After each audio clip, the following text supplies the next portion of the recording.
Bueno, tengan cada uno buenas tardes. También saludamos a todos los que nos visitan en el internet. Gracias por estar con nosotros y poder ser parte también de nuestro programa. Nos sentimos muy contentos que aparten un tiempo para visitarnos y escuchar también el mensaje de la palabra. Que Dios les bendiga donde quiera, lugar donde se encuentren en el mundo. Un saludo de parte de Faro de Luz. Todo seguidor de Cristo se mueve en diferentes áreas cada día y a lo largo de su vida y es llamado a dar testimonio de Jesús y poner su nombre en alto en cualquier lugar. Ya hemos dicho que ser seguidor de Jesús, seguidor de Cristo, no es solamente en ciertos lugares, a ciertas horas o cuando uno se sienta un discípulo de Jesús. No, es un estilo de vida, es 24 horas, es 7 días a la semana, 365 días al año. Hoy hablaremos sobre cómo ser testigo de Cristo en la ciudad. Testigos de Cristo en la ciudad, tomando como base lo escrito en Romanos 12, si pueden ir en sus Biblias, capítulo 12, versículos 9 al 21. En estos versículos, el apóstol exhorta a observar ciertas normas sociales que incluyen la comunión fraternal entre los miembros de iglesia, como se ve especialmente en los versículos del 9 al 13, y vamos a ver en unos minutos. Pero también se extiende no solamente al grupo de creyentes, sino afuera del grupo de creyentes, a nuestros semejantes, a todos nuestros semejantes, del 14 al 21. Prácticamente el pasaje que ustedes tienen ahí es un pasaje que lo podemos dividir en dos partes, del 9 al 13 y del 14 al 21. Pablo, cuando escribió la carta a los romanos, la dividió en dos partes. Normalmente el estilo de Pablo era dividir sus cartas en dos secciones. Una sección que tenía que ver con la parte doctrinal, la parte que hablaba de Dios Padre, Dios Hijo, Dios Espíritu Santo, y luego conectaba la otra parte que tenía que ver con la parte práctica. Cada carta de Pablo lleva más o menos ese mismo estilo, y esta carta no es la excepción. Desde capítulo 1 hasta el capítulo 12, los primeros versículos, terminando el 11 y comenzando el 12, Pablo termina la parte teórica o la parte doctrinal de la carta. Y luego entra a una parte práctica que es esa que ustedes tienen ahí en adelante, 12:3 en adelante. Entonces nos encontramos en una parte práctica. El tema que estamos cubriendo a lo largo de este mes y culminamos hoy es ser testigos, testigos de Dios en la familia, testigos de Dios en el vecindario, testigos de Dios en el trabajo, y hoy terminamos siendo testigos en la ciudad. Hermanos, ser testigos de Cristo es dar testimonio, representar a Cristo ahí donde nos encontramos.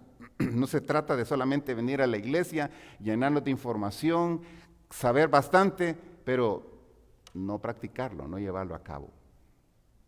Seguir a Cristo es practicar las enseñanzas que Él nos dejó, ahí donde vivimos con nuestras propias familias, en el vecindario, en el trabajo y en la ciudad donde vivimos. En este caso, pues, para nosotros, pues, es Las Vegas. Versículos 9 al 13, vamos a ver ahí Romanos 12, del 9 al 13. Y Pablo, pues, va a hablar ahí de ser testigos de Cristo con otros cristianos. El amor sea sin fingimiento, dice la Escritura, aborreced lo malo, seguid lo bueno, amaos los unos a los otros con amor fraternal, en cuanto a honra, prefiriéndoos los unos a los otros, en lo que requiere diligencia, no perezosos, fervientes en espíritu, sirviendo al Señor, gozosos en la esperanza, sufridos en la tribulación, constantes en la oración, compartiendo para las necesidades de los santos, practicando la hospitalidad. En esos versículos, Pablo se enfoca directamente a un grupo selecto, como son los creyentes. Los creyentes romanos eran personas que obviamente pues, estaban interesados en conocer más de Cristo, saber más del Señor. Y él escribe esta carta para animarlos, pero también para exhortarlos. Exhortar es hacer una llamada de atención para que mejoren en su vida, para animarlos a seguir adelante en los caminos del Señor. Entonces él utiliza estos versículos para animar a esa iglesia, para que esa iglesia pues cada día sea una mejor iglesia, los creyentes que ahí la componían. Y él comienza hablando de varias cosas. Comienza ahí en en el versículo 9, la primera parte que tiene que ver,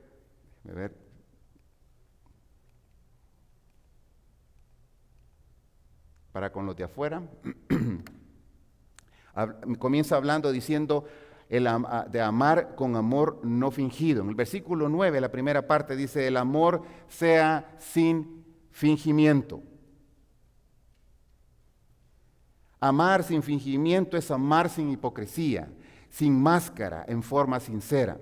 Antiguamente se llamaba hipócritas a los actores que representaban su papel con el rostro cubierto con una máscara.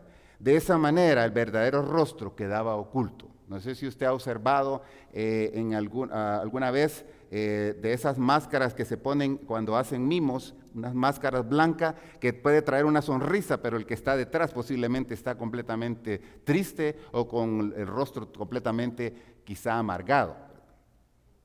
Bueno, la palabra utilizada para referirse a eso, donde dice el amor sea sin fingimiento, es que sea un amor no hipócrita. No usar esa máscara para cubrir detrás de nosotros quizás algo que pudiéramos decir en contra de la persona. La palabra de Dios es clara. De esa manera el verdadero rostro quedaba oculto. Pero Pablo está diciendo a esta iglesia, el amor que ustedes tienen que mostrarse unos para o con otros debe ser sin fingimiento, sin hipocresía. ¿Ha conocido usted personas hipócritas?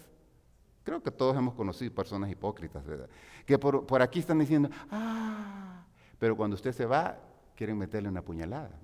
O están esperando el momento para que usted se vaya porque, esta cómo me cae de mal, o este cómo me cae de mal. ¿Conoce usted personas así? Mire, creo que todos conocemos personas así. Está bien, tolerable cuando una persona no conoce de Cristo, pero en la iglesia, entre cristianos, no, eso no sucede. Claro que sí, mire, aquí está Pablo escribiendo a una iglesia donde se supone que habían creyentes, fieles a Dios. Por eso él les dice, el amor que ustedes tienen que mostrarse sea sin fingimiento. Otras versiones dicen, sin hipocresía. El amor genuino no incluye los sentimientos nada más. Los dos mandamientos mencionados después de esa frase, si usted va conmigo ahí en el versículo 9, dice, aborreced lo malo, seguid lo bueno. El amor de ustedes debe ser un amor no hipócrita. Y luego continúa diciendo, ¿verdad? Aborreced lo malo, seguid lo bueno. Las expectativas de Dios para con sus hijos es que nosotros podamos practicar un amor genuino. Un amor que la persona que tengo al frente me está hablando con toda honestidad, con toda sinceridad, sin hipocresías, sin máscaras. Que podamos ser completamente transparentes. Hermanos, de eso se trata la vida cristiana. Pero conocemos quizás familiares, quizás conocemos amigos, amistades, o conocidos o vecinos que tal vez le muestran una carita alegre. ¡Ay, cómo está mi vecina! Pero por detrás hay otra intención. Bueno, como se trata de este grupo, a la iglesia a quien está hablando Pablo, pues así mismo es para nosotros el día de hoy, hermanos y amigos. El amor debe ser sin fingimiento. Y continúa diciendo la segunda parte, aborreced lo malo. El término traducido aborreciendo es fuerte e indica que el cristiano debe detestar el mal, tener horror al mal, rechazar en forma absoluta el mal. Esa es la idea cuando dice aborreced lo malo. Es ese momento de detestarlo, es sentir, en otras palabras, vómito por hacer el mal a alguien o desear el mal a alguien. Entonces, Pablo es muy enfático en eso. El término mal debe abarcar tanto la inmoralidad como la injusticia. Es demasiado fácil acostumbrarse al mal de tal manera que dejamos de sentir horror por el mal que vemos alrededor de nosotros.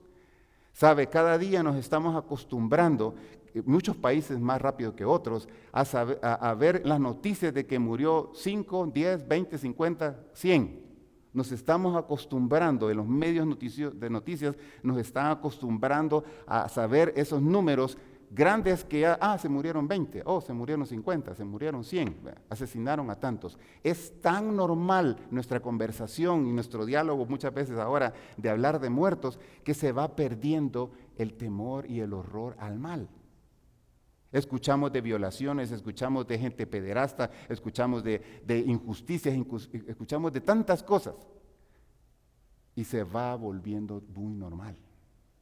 Es a eso que lo que el apóstol pues nos recuerda, ¿verdad? Y dice ahí, aborreced lo malo. Este término está relacionado también cuando dice, seguid lo bueno, apégate a lo bueno. La palabra, la idea es aferrarse, pegarse a lo bueno, no tanto a lo malo, sino a lo bueno. Hay personas que de 10 palabras, 9 son malas palabras y una tal vez una buena palabra. No sucede entre creyentes, espero que no, ¿verdad? Pero muchas veces las personas hablan tan mal. Tienen una boquita que hay que conseguir unos tambos de lejía, ¿verdad? O de bleach, ¿verdad? Y la segunda parte del versículo, pues, habla de eso, ¿verdad? De seguir lo bueno. Apégate, aférrate a lo bueno, a hacer lo bueno, a decir lo bueno, a hablar lo bueno, a practicar lo bueno con los demás, especialmente con los de la familia de la fe. Y luego el versículo 10 continúa diciendo, amaos los unos a los otros con amor fraternal. La palabra fraternal es de donde viene, usted sabe, el estado uno de los estados de aquí de Estados Unidos se llama Filadelfia. Esa es la palabra, con amor fraternal. Filadelfia, amor fraterno, amor fraternal, esa es la palabra Filadelfia. Es el amor que debe imperar en la familia, en las variados órdenes de lazos de sangre común que hace que una familia constituya una unidad. Todo cristiano, escuche bien, todo cristiano, toda cristiana está ligado a los demás creyentes en razón de la sangre de Cristo, derramada por nuestros pecados. No puede haber un parentesco más fuerte que esto. Por eso nos llamamos entre nosotros hermanos, hermana, porque usted desde el momento en que vino a Cristo se constituyó en mi hermano y yo soy su hermano y usted es mi hermana o hermanos. Y más que la sangre terrenal o la sangre, el lazo sanguíneo de la tierra, tenemos esa sangre de Cristo que fue derramada por nosotros y nos permite ser parte de una gran familia. No puede haber un parentesco más grande, más fuerte que el parentesco que tenemos en Cristo. Por eso debemos cuidarnos de amar y de estar velando por el bienestar de mi hermano, de mi hermana, en lugar de estar con un cuchillo para ver cómo le entierro, o cómo ataco, o qué le digo, o qué aprovecho. Pablo es muy enfático en eso y recuerda que debemos amar con amor fraternal. Continúa diciendo el versículo 10 y dice, en cuanto a honra, prefiriéndoos los unos a los otros. En este versículo prácticamente lo que nos está recordando es que debemos dar preferencia a la misma familia de la fe. Sabe, muchos de nosotros hemos recibido el rechazo de nuestras familias porque el momento que usted aceptó a Cristo se convirtió en enemigo de su familia. Lo quitaron de la herencia, lo quitaron de los papelerías, lo quitaron de que usted ya no es hijo, ya no es hija, ya no es abuela, ya no es tío, ya no más porque usted cambió de religión y por eso usted fue desechado. ¿Sabe? No importa. Al Señor también lo rechazaron, al Señor también lo atacaron, al Señor también le dijeron cosas. Pero lo más importante de todo eso es recordar que ha adquirido una nueva familia, una familia aún más grande que la que podamos tener terrenalmente. Una familia en la cual usted puede contar con ella. Una familia donde velamos por el interés de unos a otros. Ahora, Dios muchas veces nos tiene en diferentes áreas de la ciudad o del país y del mundo. Pero pertenecemos a una gran familia, la familia de la fe, a todos aquellos que hemos sido lavados con la sangre de Cristo, aquellos que hemos recibido a Cristo en nuestro corazón y hemos entregado nuestra vida a Él. Pertenecemos a esa gran familia a lo largo y ancho de todo el planeta Tierra. Qué bonito saber que tenemos hermanos en Rusia, hermanos en la China, hermanos en Australia, hermanos en México, en cualquier isla del planeta, que ahí hay hermanos en la fe que alaban y adoran el nombre de Cristo. La Escritura entonces nos llama la atención y nos dice que demos preferencia a nuestra familia en la fe. Es algo que sin duda exige de nosotros humildad de corazón, porque muchas veces podemos pensar, ¿qué le voy a yo decir a esta persona? Ellos tienen algo que aprender de mí, yo de ellos no. Podemos caer en ese aspecto, pero la Escritura nos habla de dar paso, dar ese derecho de paso, dar esa preferencia a nuestra familia en la fe. Y continúa diciendo en el versículo 11, en lo que requiere diligencia, no perezosos. En otras palabras, ser personas activas. No debe faltar la energía y el deseo profundo de amar a los demás y buscar el bien de cada uno. La exhortación de no ser perezosos nos induce, nos lleva a vivir en diligencia, a hacer las cosas con mucho más entusiasmo. No esperar que le estén pidiendo a uno que haga las cosas, sino uno mismo ofrecerse y hacer las cosas con entusiasmo. A eso se refiere fervientes en espíritu, el versículo 11 dice, en lo que requiere diligencia, no perezosos, comienza diciendo, luego dice fervientes en espíritu, no perezosos, estar prestos para ayudar. No simplemente, para eso están estas personas, para eso está el otro, para eso está el pastor, para eso está el que enseña. Eso muestra nuestra falta de compromiso con el Señor. Sino debemos ser muy tajantes y decir, yo quiero servir al Señor. Al Señor al que sirvo, eso me mueve, me motiva para hacer lo que hago. En lo que requiere diligencia, no perezosos, no haraganes. Y continúa diciendo la segunda parte, fervientes en espíritu. La palabra fervientes viene de esa idea de hervir, así como cuando se pone a hervir agua. Esa efervescencia cuando el agua culmina y llega a su momento de ebullición, cuando hierve el agua.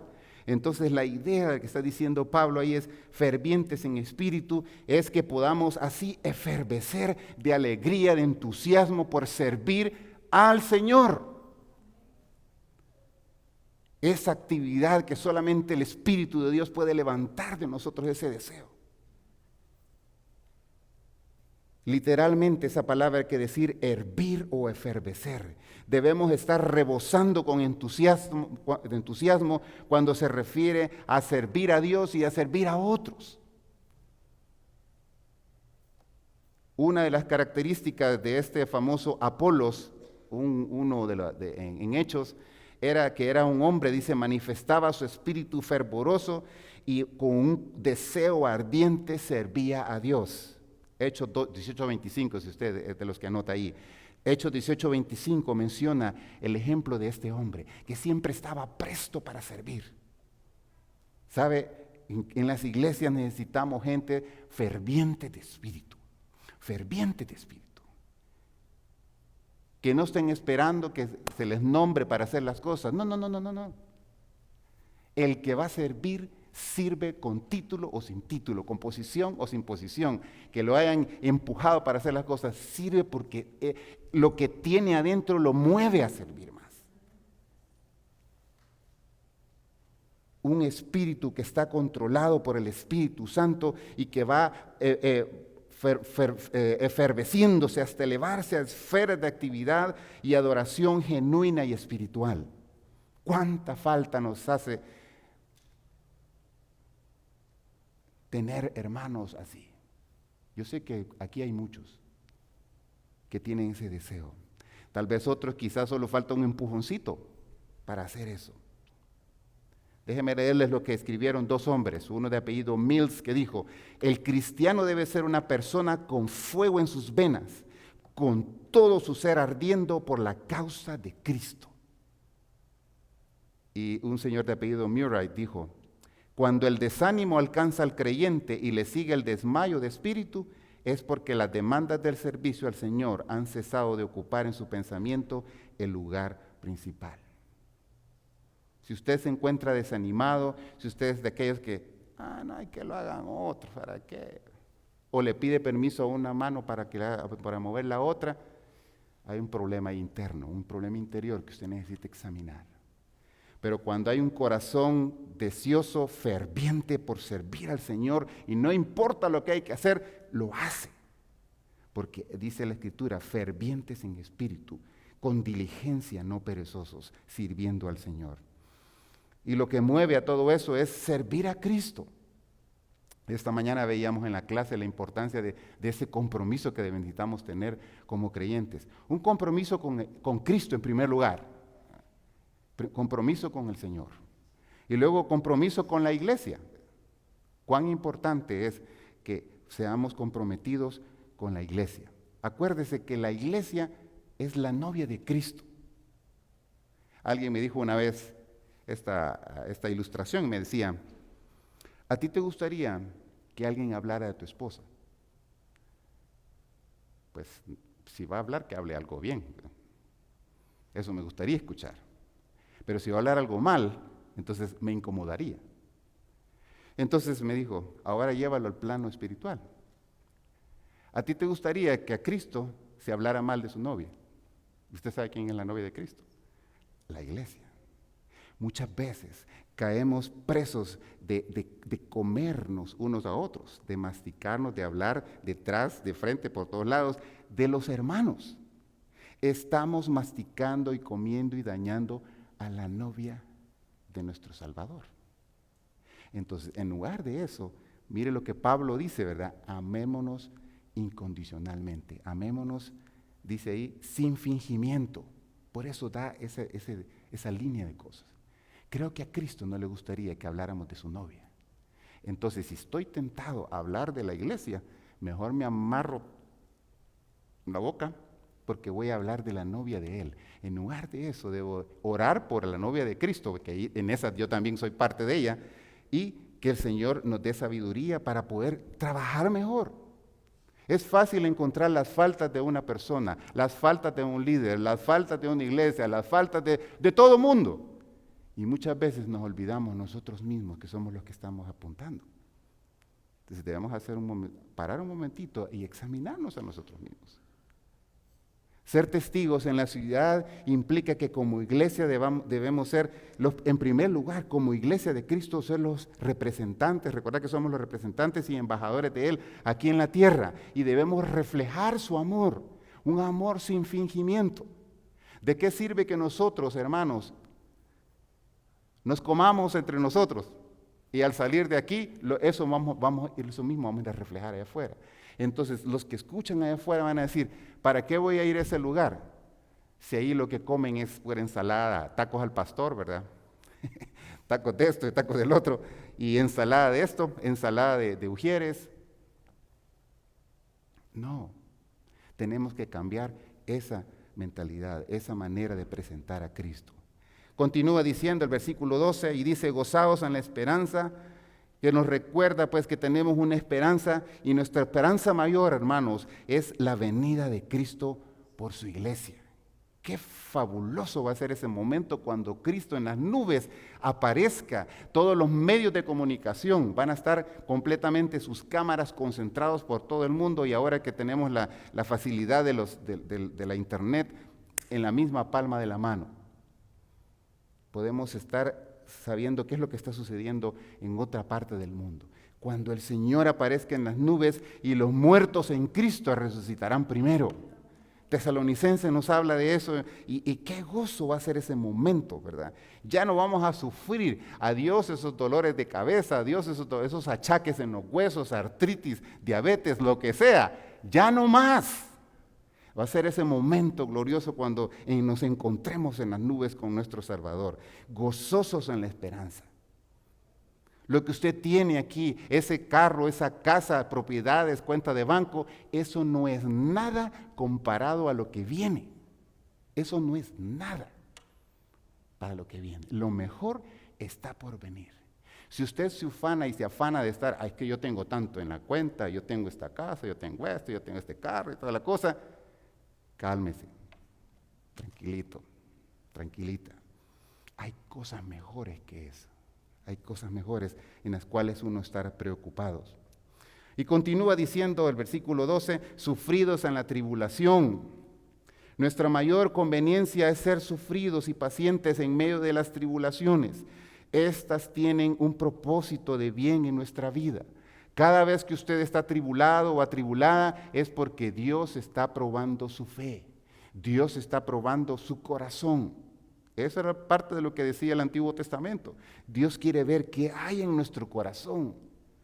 ¿Sabe? Cuando llegan los problemas, las aflicciones económicas o aflicciones en el hogar o alguna cuestión de drogas en la familia o cualquier cosa que pueda venir, tribulación que pueda venir en el hogar, fácilmente el primero que culpamos, ¿y por qué Dios permite todo esto? ¿Por qué no hace Dios todo esto? ¿Por qué esto y esto y esto? Siempre buscamos a aquel que no está, ¿verdad? Aunque recuerde que Él está en todo lugar, ¿verdad? Pero buscamos siempre una excusa en lugar de preguntar, Señor, ¿para qué has enviado esto? ¿Con qué propósito lo has enviado? ¿Con qué propósito sucedió esto en mi familia? ¿Con qué propósito sucedió esto a mi hija, a mi hijo, a mi esposo, a mi esposa? ¿Me está sucediendo esto en el trabajo? ¿Con qué propósito, Señor? Ayúdame a entender, por favor. Dame la sabiduría y el discernimiento para entender eso. El término que se traduce como tribulación quiere decir comprimir, apretar. ¿Se ha fijado usted esas cosas que usan los carpinteros para apretar una madera y pegar dos cosas? Pues la palabra tribulación es algo semejante a eso. Es estar apretando, apretar hasta ver dónde uno aguanta. Cuando llega una tribulación a su vida o a mi vida, es ese momento que Dios está apretándonos para ver qué hay en nuestro corazón. ¿Qué es lo primero que sale de su boca cuando llega a una situación? ¿Una mala palabra? ¿Una mala expresión? ¿O llamamos a alguien antes de consultar a Dios? Eso es lo que Dios quiere ver en nosotros cuando permite eso. Pero dice, sufridos en la tribulación, constantes en la oración, dice. Continúa diciendo ahí el versículo 12. Constantes en la oración. Necesitamos crear siempre esa atmósfera de comunión y dependencia de Dios a través de la oración, de ir llevando las cargas de otros. El interés personal en los demás nos da suficiente motivo para dedicarnos a la oración continua.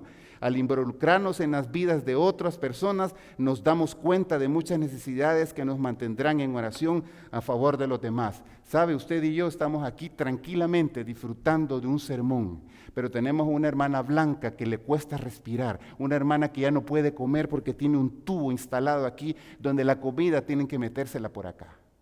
Tenemos una hermana Aide que está completamente decayendo, su cuerpo cada vez, su piel y sus músculos cada vez se van pegando más a sus huesos. Hay que darle gracias a Dios. Pero también recordar y ser constantes en la oración al orar por estas personas y otros que tal vez puedan estar sufriendo otras situaciones. Hermanos que han perdido a sus hijos. Necesitan el consuelo y la fortaleza de Dios, nuestras oraciones, para animarles. O situaciones de trabajo que llegan que no las podemos controlar. Es ahí donde necesitamos ser constantes en la oración, como dice la palabra. Ese interés que necesitamos manifestar por otros. No simplemente para ir a chismear o llevar el chisme de algo, lo que están haciendo, sino el interés de poder visitar a esta persona para orar y animar a esta persona. Versículo 13 dice, compartiendo para las necesidades de los santos. Cuán importante también es hacer esa parte de compartir. La generosidad práctica está al alcance de todos. La palabra nos insta a ser hombres y mujeres que somos generosos, ayudamos a otros. 2 Corintios 8 y 9 habla de la generosidad. Esta iglesia, que era una iglesia muy pobre, reunían el dinero para ayudar al apóstol Pablo para que él fuera a las misiones. Muchas veces creemos que las iglesias que se más dan son las iglesias más grandes. No, hermano, está completamente equivocado. Las iglesias que más dan son las más pequeñas, porque tienen un corazón más abierto para ayudar en la obra misionera. Si recogiéramos una ofrenda comparando la cantidad, proporcional a la cantidad de personas, la ofrenda mayor es la ofrenda de la iglesia pequeña. Porque la iglesia pequeña normalmente está comprometida y tiene un corazón quizás más abierto. para dar. Una iglesia grande siempre está diciendo, ay, que dé el otro, yo a usted le voy a dar $5, y él que dé el otro 20 o 50. Siempre estamos tirándole la pelotita al otro. Y lo mismo va a pensar el otro, no, que le voy a dejar a que lo haga el otro. Al total, no se da mucho. Pero compartir para las necesidades de los santos. Recuerde que la necesidad que tiene el hermano no es ajena, es una necesidad propia, porque somos parte de la misma familia. Cuando algo le duele a alguien, que podamos identificarnos con esta persona. Y finalmente termina esta sección, el versículo 13, diciendo, practicando la hospitalidad. Es decir, esmérense en la hospitalidad. El que cierra su puerta tal vez no advierte que también está cerrando su mano y su corazón a los demás. ¿Recuerda usted en el Antiguo Testamento cuando Abraham le dio hospedaje a unos extranjeros? ¿Y qué? Eran enviados de Dios. Muchas veces cerramos nuestras puertas y no sabemos la bendición que nos perdemos. ¿Qué sabe usted que un ángel del Señor va a llegar a su casa y usted se comporta egoísta y no, yo no quiero que nadie entre a mi casa, no quiero que me la ensucien, tanto trabajo que me cuesta limpiarla? ¿O me van a gastar el papel higiénico, se van a gastar el agua, se van a gastar eso? No, hermanos, mire la bendición que hay. Y la palabra nos dice practicando la hospitalidad. Y la hospitalidad no es nada más ni nada menos que, la palabra hospitalidad viene de amar al extranjero, amar a la persona extraña. Esa es la idea de la palabra hospitalidad. En el Antiguo Testamento, en el mundo del primer siglo, la hospitalidad era bien conocida. Habían lugares donde pasar la noche, no tanto como hoy, pero tampoco era aconsejable pasar la noche en algunos lugares que estaban disponibles. Las mismas congregaciones dependían de la hospitalidad de algún miembro para tener lugar donde reunirse. De ahí el valor especial que se asigna a la hospitalidad en Hebreos 13:2, que dice, no olvidéis de la hospitalidad, porque por esta algunos hospedaron ángeles sin saberlo. ¿Qué sabe usted que si usted abre su casa para un estudio, decenas de personas van a salvarse? Porque usted abrió su casa. Pero muchas veces tenemos la llave tan bien agarrada que no queremos soltarla, ¿verdad? Nadie más. Aquí solo entran yo los escojo, ¿verdad? No, hermanos, no se pierde esa bendición. La hospitalidad es una práctica que la Biblia nos anima a hacerlo. Alguien ha dicho, el cristianismo es una fe de mano abierta, de corazón abierto y de puerta abierta. El que cierra no solo excluye a otros, sino que se queda solo. Se queda solo. Qué triste será que usted y yo, por ser tan exclusivistas y nos cerramos a abrir nuestras puertas de nuestro hogar, nos quedemos solos ahí en ese lugar. Cavamos nuestra misma tumba, solos. Y la segunda parte de los versículos 14 al 21 dice, bendecid a los que os persiguen, bendecid y no maldigáis, gozaos con los que se gozan, llorad con los que lloran, unánimes entre vosotros, no altivos, sino asociándoos con los humildes. No seáis sabios en vuestra propia opinión, no paguéis a nadie mal por mal, procurad lo bueno delante de todos los hombres. Si es posible, en cuanto dependa de vosotros, estad en paz con todos los hombres. No os venguéis vosotros mismos, amados míos, sino dejad lugar a la ira de Dios, porque escrito está, mía es la venganza, yo pagaré, dice el Señor. Así que si tu enemigo tuviere hambre, dale de comer, si tuviere sed, dale de beber, pues haciendo esto, ascuas de fuego amontonarás sobre su cabeza. No seas vencido de lo malo, sino vence con el bien el mal. En estos versículos, la primera parte, del 14 al 21, pues vemos ahí exhortaciones. Del 14 al 18, nuevamente continúa la serie que venía hablando, pero tiene una aplicación no solamente para la iglesia, sino para a los que están afuera de la iglesia. El verbo bendecir, que comienza diciendo ahí en el versículo 14, dice, bendecid a los que os persiguen. La palabra bendecir, no sé si ha escuchado el nombre eulogio.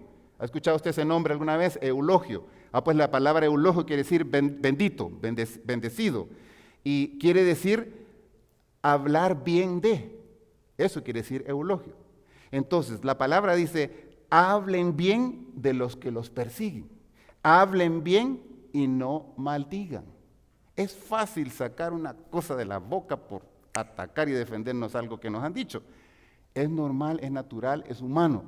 Pero como creyentes tenemos que reflejar una conducta diferente. En lugar de maldecir y responder de la misma manera, dice la palabra que bendigamos. Es lanzar palabras de bendición a esa persona que nos ha hecho un mal, aquella persona que nos ha visto mal, aquella persona que nos ha atacado, que nos ha dicho cualquier cosa, que nos ha maldecido o que nos ha perseguido. Que bendigamos a esa persona, que le digamos cosas buenas, desearle lo mejor. Eso es parte del ser un creyente, una persona diferente. Luego el versículo 15 dice, gozaos con los que se gozan, llorad con los que lloran. Cuán importante, hermanos, es alegrarnos cuando alguien logra un triunfo. Mire, tradicionalmente nos unimos con aquel que está en el dolor y lloramos con esa persona, pero cuando alguien triunfa, nos da envidia. Ay, ¿por qué le dieron el puesto a esa persona y a mí no? ¿Por qué tiene esta persona esto y a mí no? ¿Por qué esta persona lo ascendieron o avanzó esta cosa material y a mí no? Muchas veces nos da envidia. Nada de que envidia de la buena y envidia de la mala, es envidia, ¿verdad? Pero la cuestión es esa, ¿verdad? Que podamos alegrarnos con el triunfo de alguien. El versículo eso dice, ¿verdad? Gozaos con los que se gozan, llorad con los que lloran. Ser empático es ponerme a la par de la persona y tratar de sentir lo que esa persona está sintiendo en su momento de dolor, en su momento de tristeza, en su momento de fracaso. Identificarnos con esa persona cuando están sufriendo. Compartir alegrías y tristezas. Recordemos que el Señor hizo el primer milagro en una fiesta de boda. ¿Recuerda la boda de Caná? Y se despidió en un cementerio cuando resucitó a Lázaro. Podemos ver entonces que el mismo Señor practicaba sus alegrías en una boda y su tristeza en la frente de una tumba de uno de sus amigos. Versículo 16. Unánimes entre vosotros, no altivos. Cuán importante es la unanimidad y humildad. Se requiere la unanimidad en el funcionamiento interno del cuerpo de Cristo, para lo cual necesitamos cada uno ser humildes. Filipenses 2 nos habla eso, ¿verdad? Jesús dice que bajó del cielo, vino aquí entre nosotros y se hizo como uno de nosotros. Se humilló a sí mismo, dice, tomando forma de siervo, hecho semejante a los hombres. Él se humilló desde allá a venir aquí.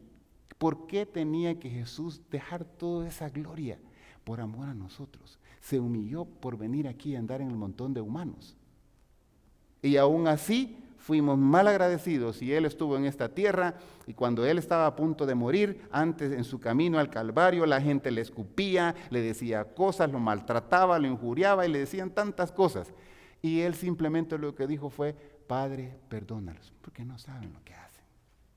Ese ejemplo de humildad a través de Cristo es lo que el Señor quiere ver en nosotros. Ser unánimes y ser humildes. Unánimes entre vosotros, no altivos. Se requiere entonces pues que todos como seres, como creyentes, como seguidores de Cristo, como testigos de Cristo, representar de una buena manera al Señor. Y esta parte de la humildad y la unanimidad es tratar de esforzarnos de ser de un mismo pensamiento. Versículos 17 y 19, que ambos hablan sobre el tema de la venganza, dice, no paguéis a nadie mal por mal, procurad lo bueno delante de todos los hombres. Y si nos saltamos al versículo 19, dice, no os venguéis vosotros mismos, amados míos, sino dejad lugar a la ira de Dios, porque escrito está, mía es la venganza, yo pagaré, dice el Señor. Dios espera de nosotros que no seamos vengativos. La mejor venganza es la de Dios, no la suya. Su venganza es injusta. Su manera de actuar es injusta. Mejor déjeselo a las manos de Dios. Dios va a actuar de una manera justa. La idea es que Pablo les está diciendo, déjale eso al Señor.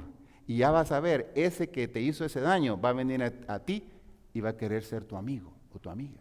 Esa es la idea. Pero en ese sentido, pues usted no tiene que tomar partido o aplicar su propia justicia. No, como me hizo esto, ahora se aguanta. Eso demuestra nuestra falta de humildad, nuestro deseo de venganza, de castigar a aquel que nos hizo un daño. No, hermano, no estamos aquí para eso. La palabra nos está diciendo que tenemos que ser diferentes, no con un espíritu vengativo. El versículo 18 dice, si es posible, en cuanto dependa de vosotros, estad en paz con todos los hombres. Usted haga su parte. Haga su parte. Aquí hay dos cosas importantes, dos condiciones. Si es posible, usted haga su mejor esfuerzo. Y la otra cosa es, en cuanto dependa de nosotros. Usted y yo tenemos que hacer el mejor esfuerzo. Usted pida perdón si tiene que pedir perdón. Humíllese si hay que humillarse. Hable si tiene que hablar. Haga las paces si tiene que hablar. El próximo domingo, por cierto, tenemos mesa del Señor. Si hay algo esta semana, actúe. Actúe. De eso se trata la Escritura, no simplemente llenarnos de información más y ahí nos quedamos. No, sino actuar. Pedirle al Señor estar en paz con todas las personas.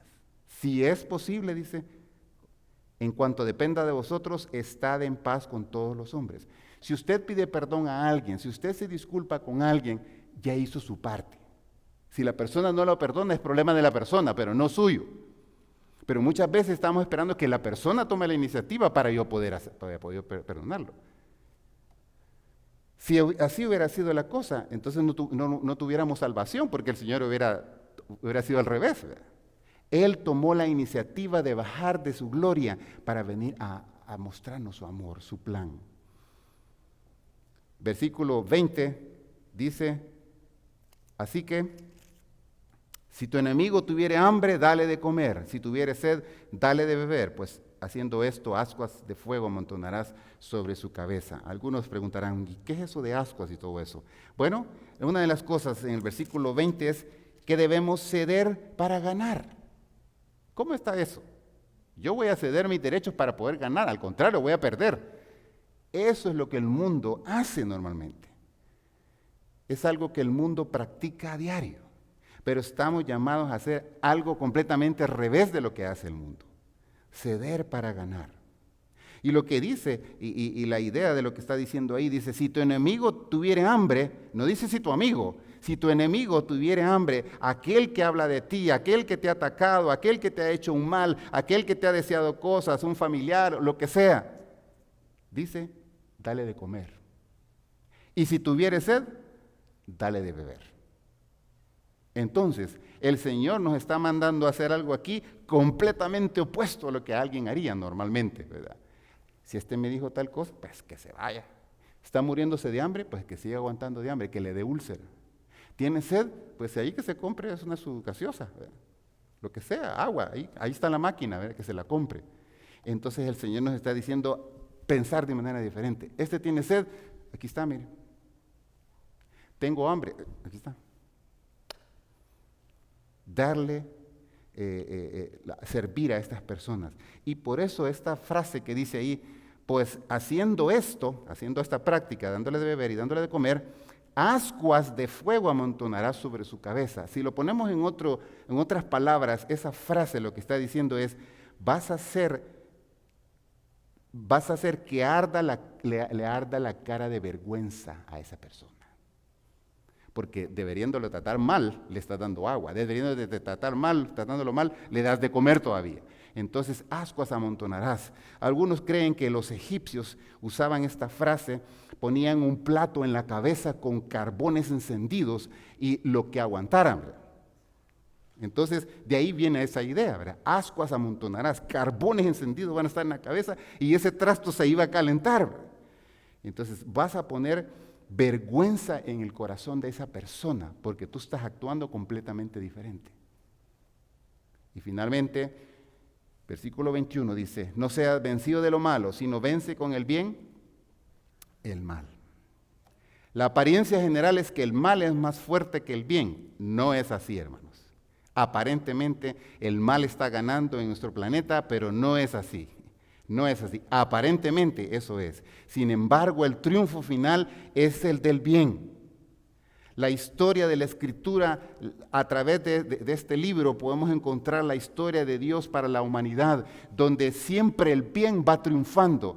el hombre metió la pata en Génesis 3, Dios, el bien venció al mal. Luego después construyeron un arca y el bien venció al mal. El pueblo se puso ahí pidiendo reyes y un montón de cosas y jueces, y Dios, el bien venció al mal. Luego aparecen los profetas hablando al pueblo, el bien venció al mal. Luego aparece Jesús en escena en Mateo, el bien venció al mal. Luego el Señor se va, viene el Espíritu Santo, el bien vence al mal. Y nos encontramos en el siglo XXI, octubre 30, el bien vence al mal. ¿Y a quiénes quiere usar Dios?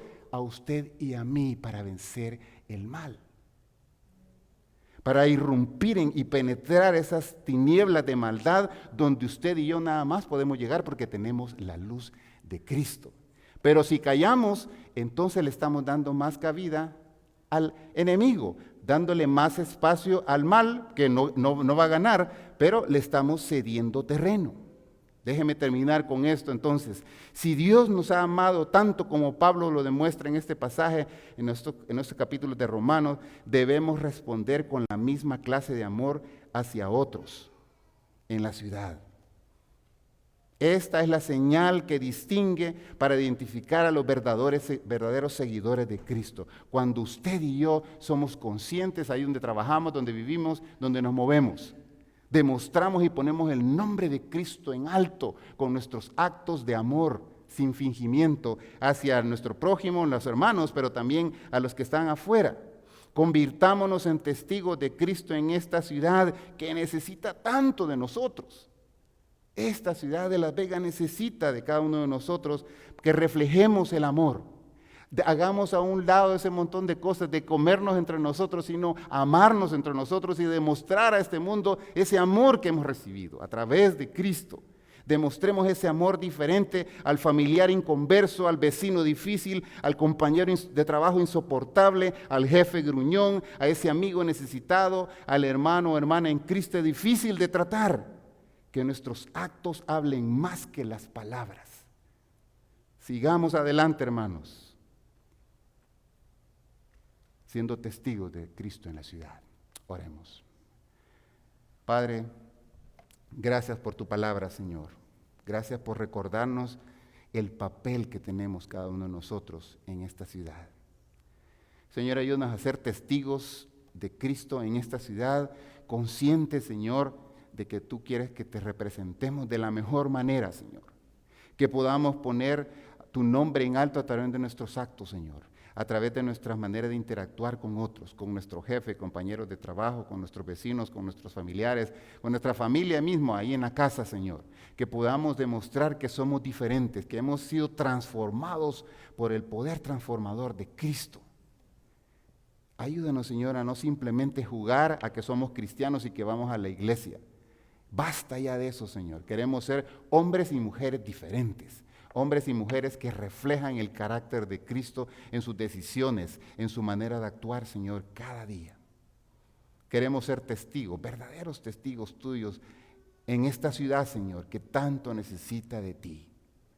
Pedimos, Señor, esta ciudad que sea una ciudad que cada día el terreno del bien vaya ganando, sea ganado cada vez más, Señor, a través de nuestro testimonio, Señor.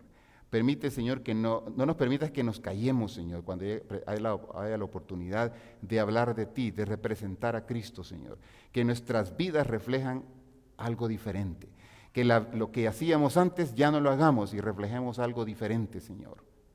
Que otras personas puedan decir, yo quiero lo que esa persona tiene. Yo quiero seguir a ese líder que sigue esta persona, que es Jesús. Ayúdanos, pues, Señor.